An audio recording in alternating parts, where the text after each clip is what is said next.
بسم اللہ الرحمن الرحیم۔ السلام علیکم۔ میں شہر میں رہتی تھی، میرے لیے بہت اچھے خاندانوں سے رشتے آتے، لیکن میں منع کر دیتی کیونکہ مجھے اپنے کازن سے محبت تھی اور وہ بیرون ملک رہتا تھا۔ اس نے مجھ سے بہت بڑے بڑے وعدے کر رکھے تھے کہ میں تم کو بیرون ملک لے جاؤں گا۔ جب شادی ہوئی تو میں اس کے گاؤں کچے مکان میں آ گئی۔ شادی کی رات اس نے مجھے ایسی بات کہی جسے سن کر میرے قدموں تلے سے زمین نکل گئی اور آسمان میرے سر پر گر گیا۔ رات کا نہ جانے کون سا پہر تھا، ہر طرف ہو کا عالم تھا۔ سب گھر والے گہری نیند کے مزے لے رہے تھے، بس ایک میں تھی جو جاگ رہی تھی۔ نیند میری آنکھوں سے کوسوں دور تھی۔ دور سے کتوں کے بھونکنے کی آوازیں آ رہی تھیں اور کبھی میری بوڑھی ساس کی کھانسنے کی آواز۔ اس خاموش رات میں ایک عجیب سی ہلچل تھی، لیکن میں اس سب سے بے نیاز اپنے ساتھ ہونے والے اس حادثے کے بارے میں سوچے جا رہی تھی۔ میرا تن بدن ایک اندیکھی آگ میں جھلس رہا تھا۔ سردیوں کی رات تھی مگر میرے ماتھے پہ پسینہ آئے جا رہا تھا۔ میں 2 دن کی دلہن تھی اور میں نے اپنی پسند سے شادی کی تھی، مگر آج میرے شوہر نے جو کچھ مجھے کہا وہ سن کر آسمان میرے سر پر آ گرا تھا۔ مجھے یقین نہیں آ رہا تھا مگر یہ سب سچ تھا۔ یہی الفاظ ادا کیے تھے جنید نے جو میں نے سنے تھے۔ کاش یہ سب سننے سے پہلے میں مر جاتی۔ میرا نام ریشم ہے، میں اپنے والدین کی اکلوتی بیٹی ہوں اور انہوں نے مجھے بہت لاڈ پیار سے پالا ہے۔ شاید یہ سب اسی لاڈ پیار کا نتیجہ تھا کہ میں کافی خود سر ہو گئی تھی۔ اپنی ہر بات من مانا میری عادت بن چکی تھی۔ میری امی جان ہمیشہ ابو سے کہا کرتی تھیں کہ لڑکی ذات ہے، زیادہ سر پہ نہ چڑھائیں، کل کو اونچ نیچ ہو گئی تو پچھتائیں گے۔ لیکن ابو ایک کان سے سنتے اور دوسرے کان سے نکال دیتے۔ میں جیسے کالج میں آئی تبھی سے میرے لیے کئی رشتوں کی لائنیں لگ گئیں، کیونکہ میں بہت خوبصورت تھی اور گورا رنگ تھا۔ امی ہر وقت مجھے لڑکوں کی تصویریں دکھایا کرتی، مگر میں کوئی نہ کوئی نقص نکال کر منع کر دیتی۔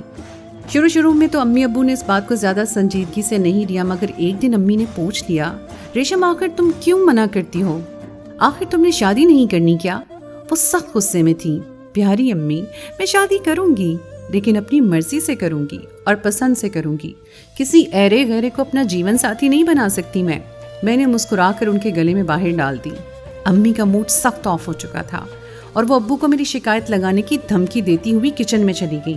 اب میں ان کو کیسے بتاتی کہ میں اپنے دور کے کزن جنید کو بے تحاشا چاہتی ہوں اور وہ بھی مجھ سے شدید محبت کرتا ہے۔ جنید سے میری ملاقات ایک شادی میں ہوئی تھی جہاں وہ دلہا کی طرف سے آیا ہوا تھا اور میں دلہن کی طرف سے۔ اس نے مجھے دیکھا تو ایک ہی پل میں مجھے دل دے بیٹھا۔ ان دنوں میں صرف 17 سال کی تھی، لیکن جنید کی محبت کے آگے ہار گئی۔ وہ بہت ہی شاندار پرسنالٹی کا مالک تھا۔ اس نے نہ جانے کس طرح میرا فون نمبر بھی کسی سے لے لیا اور دوسرے دن ہی مجھے اس کی طرف سے پیغامات موصول ہونے لگے۔ پہلے تو میں کچھ گھبرائی، لیکن پھر آہستہ آہستہ میں اس سے باتیں کرنے لگی۔ وہ جلد ہی بیرون ملک جانے والا تھا۔ اس نے مجھ سے وعدہ لیا تھا کہ فی الحال میں اس کا ذکر کسی سے نہ کروں۔ جب تک وہ واپس نہیں آ جاتا تب تک میں اس کا انتظار کروں گی۔ میں نے بھی اپنا وعدہ نبھایا تھا اور کسی کو بھنک بھی نہیں لگنے دی تھی۔ جنید سے ہی معلوم ہوا کہ وہ میرا دور کا کزن ہے، ورنہ میں نے ان کا ذکر کبھی اپنے گھر میں نہیں سنا تھا۔ خیر اسی طرح وقت گزرتا گیا، جنید باہر چلا گیا اور جب تک وہ واپس نہ آتا تب تک میں یہ بات اپنے والدین کو نہیں بتا سکتی تھی۔ وہ مجھے روز واٹس ایپ پہ کال کرتا اور کہتا کہ بہت جلد میں تمہیں لینے آؤں گا، پھر ہم دونوں یہاں رہیں گے ریشم، میں تمہیں روز گھمایا کروں گا اور تمہاری ہر خواہش پوری کروں گا۔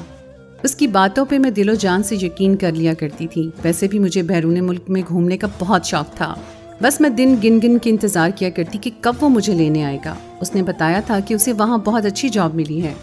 وہ مجھ سے عمر میں 7 سال بڑا تھا، لیکن مجھے اس بات سے کوئی فرق نہیں پڑتا تھا۔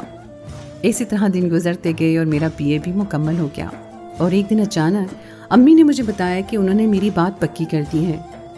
کیا؟ ان کی بات سنتے ہی میں اپنی جگہ سے اچھل پڑی۔ یہ کیا کہہ رہی ہیں آپ امی؟ مجھے اپنے کانوں پہ یقین نہیں آیا تھا۔ وہی جو تم نے سنا، بہت ہی اچھا رشتہ ہے، میں منع نہیں کر سکتی۔ اگلے ہفتے تمہارا نکاح ہے اور 1 سال کے بعد رخصتی ہوگی۔ کیا نکاح؟ میری تو سانسیں ہی اٹکنے لگی تھیں۔ وہ ایسا کیسے کر سکتی تھی میرے ساتھ؟ میں نے انہیں صاف منع کر دیا اور زندگی میں پہلی بار امی نے بنا سوچے سمجھے مجھ پر ہاتھ اٹھایا۔ یہ تھپڑ انہوں نے مارا تو میرے گال پر تھا، لیکن لگا سیدھا میرے دل پر تھا۔ میں سخت حیرت سے بس ان کو دیکھے جا رہی تھی۔ امی نے اسی پر بس نہیں کیا، ان کا چہرہ غصے سے لال بھبھوکا ہو رہا تھا۔ بے شرم، تجھے جتنا پیار جتنی عزت دی ہم نے تجھے راس نہیں ہوئی؟ سب پتہ چل گیا ہے مجھے کہ تو کسی کے عشق میں مبتلا ہے. ابھی تو تیرے باپ کو یہ نہیں پتا، ورنہ وہ تیری جان لے لیتے. رات بھر تو باتیں کرتی ہے نا اس سے، سب سن لیا میں نے کل رات. اگر میں تیرے کمرے کے پاس سے نہ گزرتی تو مجھے تو کچھ علم ہونا ہی نہیں تھا. امی، میں بس اتنا ہی کہہ پائی. بس میں کچھ نہیں سنوں گی، تیاری کر لو تم اب. اور مجھے بس پتہ چل جائے کہ کون ہے وہ بدبخت جس کے پیچھے تم نے اتنے رشتے گوا دیے، تو میں اس کی 7 نسلوں کو جیل کی چکی نہ پسوا دوں تو میرا نام بھی سائمہ نہیں. وہ تیش کے عالم میں مجھے وہیں روتا چھوڑ کر کمرے کا دروازہ بند کرتی چلی گئی. آج بہت ہی نئی باتیں ہو رہی تھی. پہلی بار امی نے مجھ پہ ہاتھ اٹھایا تھا اور اس لہجے میں بات کی تھی، اور ان کو یہ بھی علم تھا کہ میں کسی سے محبت کرتی ہوں. اوہ میرے خدایا، یہ سب کیا ہو رہا ہے؟ میرے پاس اب بھی موقع تھا کیونکہ امی باہر آئیں، کسی خاتون سے باتوں میں لگی ہوئی تھیں. میں نے جلدی سے جنید کو کال ملائی اور اس کو سب بتا دیا. میری طرح وہ بھی پریشان ہو گیا تھا. اس نے کہا کہ میں فی الحال رضامندی ظاہر کر دوں. دیکھو ریشم، میں بس بہت جلد تم تک پہنچ جاؤں گا اور ہم دونوں پاکستان چھوڑ کر چلے آئیں گے. اس نے مجھے بہت دلاسے دیے، تب جا کر میرے آنسو تھمے. اب مجھے شدت سے اس دن کا انتظار تھا جب جنید مجھے یہاں سے لے جائے گا. میں اس کی محبت میں اتنی اندھی ہو چکی تھی کہ مجھے میرے ماں باپ میرے دشمن لگ رہے تھے. امی نے جہاں میرا رشتہ طے کیا تھا وہ لوگ اچھے خاصے مذہبی تھے. وہ منگنی نہیں کرنا چاہتے تھے، بس نکاح کر کے پھر رخصتی ہونی تھی.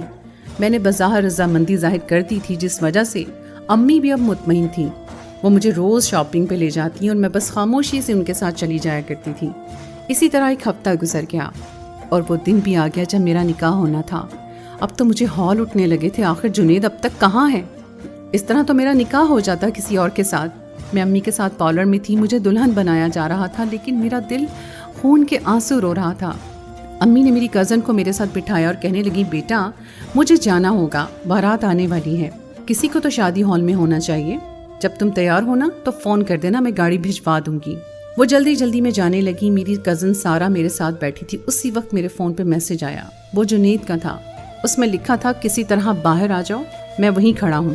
اس کا میسج پڑھتے ہی میں نے سکون کا سانس لیا. میں نے سارا کو کہا کہ مجھے کچھ گھٹن ہو رہی ہے، ذرا باہر جاتی ہوں فریش ہونے کے لیے. اچھا ٹھیک ہے. وہ بھی میرے ساتھ آنے لگی تو میں نے گھبرا کر اسے روک لیا اور کہا، پاگل تم کہاں جا رہی ہو؟ یہ سارا زیور یہاں پڑا ہے، اس کا دھیان رکھو. میں نے زیورات کی طرف اشارہ کیا. اوہ یہ تو میں بھول ہی گئی تھی. میں اسے مطمئن کر کے جلدی سے باہر چلی آئی، جہاں جنید ایک چھوٹی سی کار میں بیٹھا میرا انتظار کر رہا تھا. میں جلدی قدم اٹھاتی اس تک پہنچی. میرے بیٹھتے ہی اس نے زن سے گاڑی اڑائی. شہر سے کافی دور جا کر جنید نے اپنے ایک دوست کے یہاں کار روکی، جہاں اس نے قاضی کا انتظام کر رکھا تھا اور گواہان بھی موجود تھے. کچھ ہی دیر میں ہمارا نکاح ہو گیا تھا. میرے تو پیر زمین پہ نہ ٹک رہے تھے خوشی کے مارے. ہم ایک دوسرے کو پا کر بہت خوش تھے. نکاح کے بعد ہم پھر سے روانہ ہوئے. اب ہم کہاں جا رہے ہیں؟ میں نے حیرت سے پوچھا. اب ہم میرے گاؤں جا رہے ہیں بیگم صاحبہ. وہ ہنستا ہوا بولا. کیا گاؤں؟ میں نے حیرت سے پوچھا. ہاں کیوں؟